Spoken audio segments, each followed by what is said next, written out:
Vi har etableret Robotnet simpelthen fordi, at vi har brug for at samarbejde på tværs af grænser for at få den nyeste teknologi ind til de danske produktionsvirksomheder.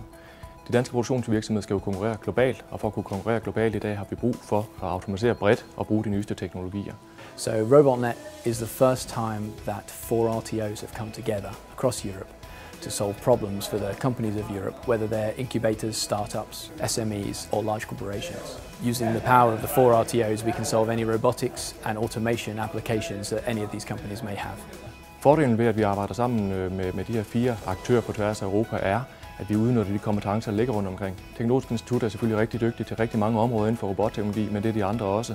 Og vi kan ikke være dygtige til det hele her i Danmark, så det må vi også bare erkende, at vi er måske gode til nogle af processer, men der er andre områder, hvor der er andre, der er dygtigere. Så i stedet for, at vi forsøger at opbygge parallelle kompetencer på det, jamen så udnytter vi de kompetencer, der ligger i Tyskland, Spanien og England, som vi kan give til landet. Jamen, jeg er her i dag med mit firma Robot at Work for at finde ud af de muligheder, der er for at søge de her fonde og midler og hjælp i det her RobotNet.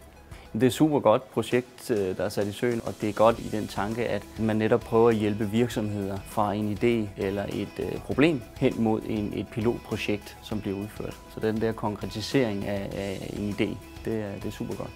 Vi har tænkt os at søge med Robot at Work og vores idéer og tanker omkring en løsning. Vi vil lave et facaderenoveringssystem ude på byggepladserne. Så det er lidt i modsætning til at lave noget præfab med robotter. Så vil vi have robotterne ude på byggepladserne og arbejde sammen med håndværkerne.